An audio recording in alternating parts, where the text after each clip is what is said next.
Fala pessoal, tudo certo com vocês? Professor Rogério Santos aqui, vamos para mais uma aula. Nessa aula aqui a gente vai falar sobre o som. Vamos falar sobre as características e alguns fenômenos do som, tá? Então, vamos acompanhar aí na tela, vocês estão acompanhando aí na tela, né? A formação do som, como é que o som se forma? Então vamos considerar essa figurinha aí, tá? Aqui do lado esquerdo você tem um alto-falante e do lado direito você tem o ouvido, né? Uma pessoa que está ouvindo, é o nosso detector sonoro mais conhecido, o ouvido.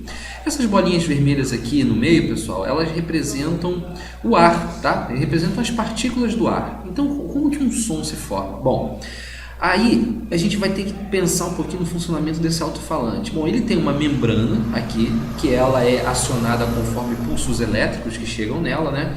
E essa membrana, ela se move para frente e para trás. Então, o que acontece? Quando ela se move para frente, ela vai pegar as partículas de ar, né? As partículas do ar ali que estão próximo dela e vai empurrar para frente. Então, ela vai criar uma zona de compressão do ar. Ela vai fazer com que as partículas se aproximem uma em relação à outra. E quando essa membrana se movimenta para trás, ela vai fazer com que essas mesmas partículas se espacem, né? Elas fiquem mais espaçadas uma em relação à outra, ou seja, elas vão ficar mais rarefeitas.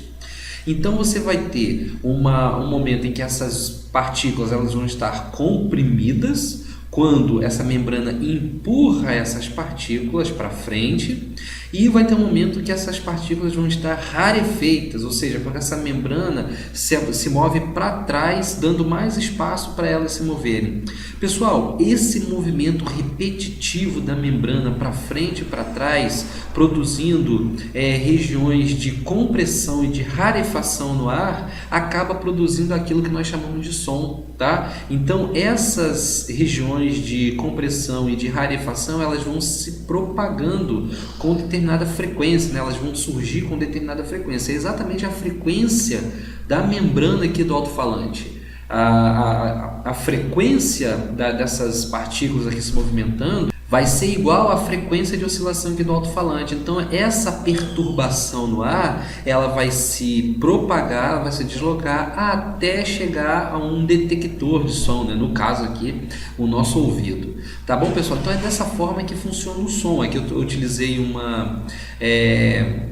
um alto-falante aqui, tá? Mas isso aqui pode ser qualquer coisa. Você batendo palmas, por exemplo, enquanto você está batendo palmas, o movimento da sua mão está produzindo também regiões de compressão e de rarefação do som, que vai acabar do ar, né? Região de compressão e rarefação do ar, que vai acabar produzindo som. Então, quando a gente bate palma, a nossa mão também oscila. A gente não consegue perceber isso, né? Mas no momento ali que a gente está movimentando a mão até elas se chocarem uma com a outra, e aí a gente afasta a mão e repete o processo, há toda uma oscilação na nossa mão, principalmente quando há o contato de uma com a outra, e isso vai produzir essas oscilações no ar que nós chamamos de som, beleza?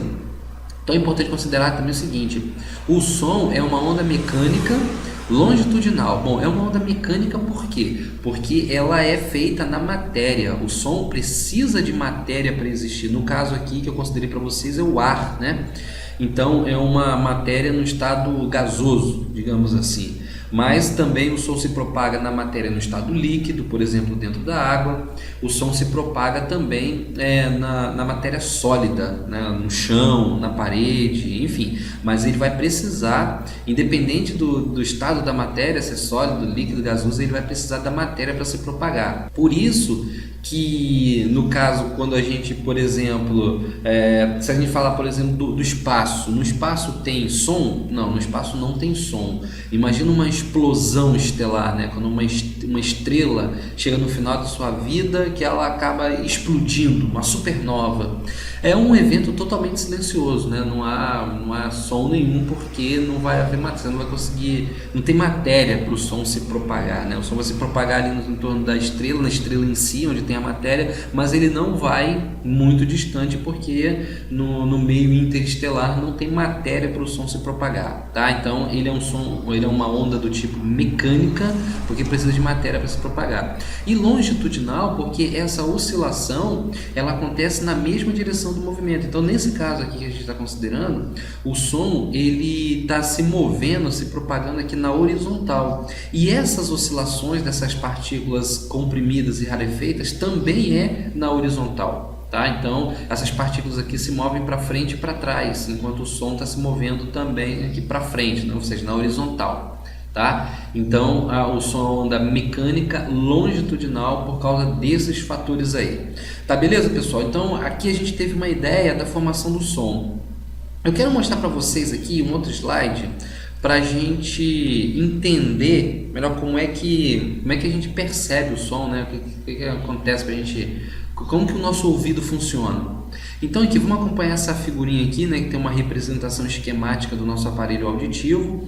Então tem aqui o chamado conduto auditivo externo, né, que é o canal aqui por onde o som entra dentro do nosso ouvido. Aqui tem a membrana do tímpano, que é muito importante, a caixa do tímpano, que funciona como uma caixa de ressonância, e a tuba auditiva aqui, né? Bom, o que eu quero focar aqui para vocês é esse órgão aqui, né? A membrana do tímpano. O que acontece? Como eu falei, o som ele é constituído por regiões de compressão, que são essas linhas mais aqui nessa representação aqui, tá? São essas linhas aqui mais intensas, mais escuras, tá? E essa região entre essas linhas é a de rarefação. Então a gente tem compressão, rarefação, compressão, rarefação, compressão, rarefação e assim vai. Bom, essa perturbação ela se propaga ao longo do espaço. Então quando essa propagação penetra aqui no nosso ouvido, vai chegar até o tímpano, que é essa membrana.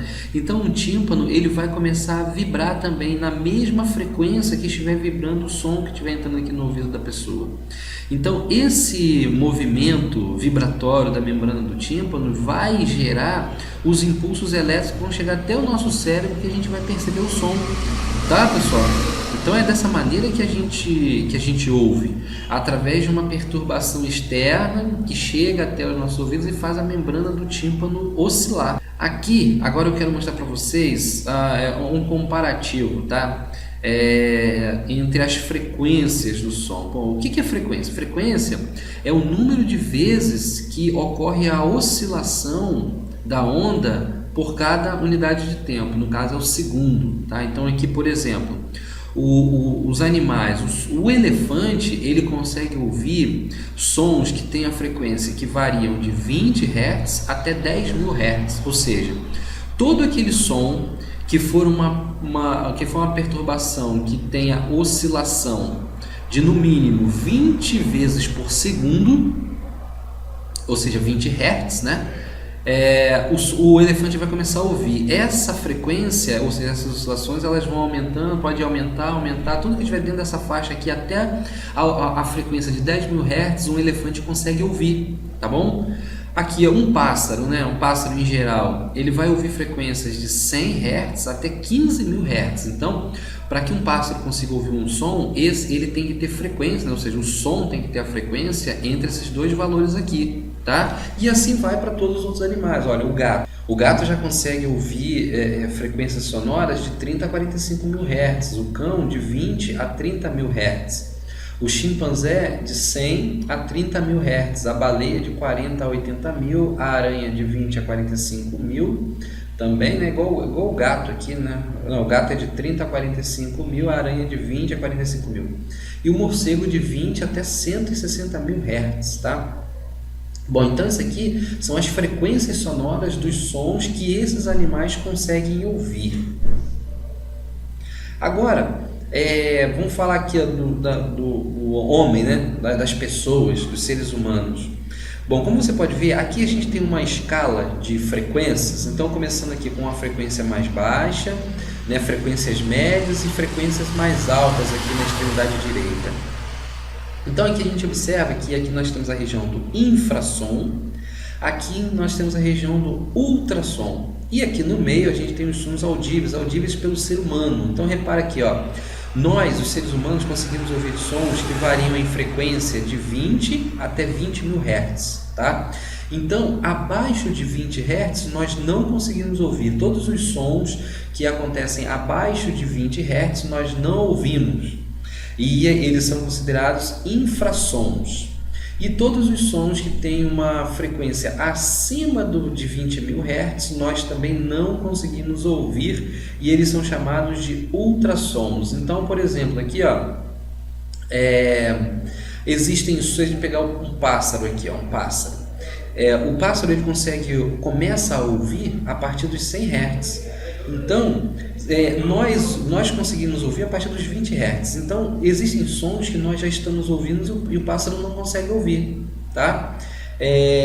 Para esses animais aqui, ó, a aranha, por exemplo, começa a ouvir sons na mesma faixa em que nós ouvimos também, porém ela vai até os 45 mil Hz. Então, chega um momento, existem sons que nós não conseguimos mais ouvir, porém a aranha ainda está ouvindo, tá bom?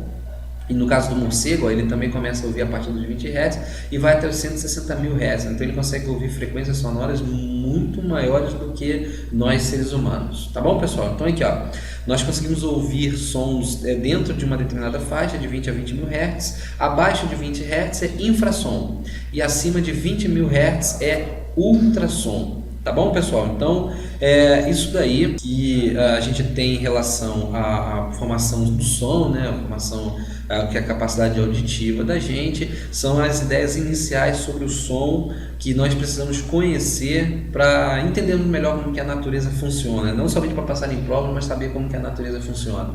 Beleza? Então, forte abraço para vocês e aí até a próxima aula.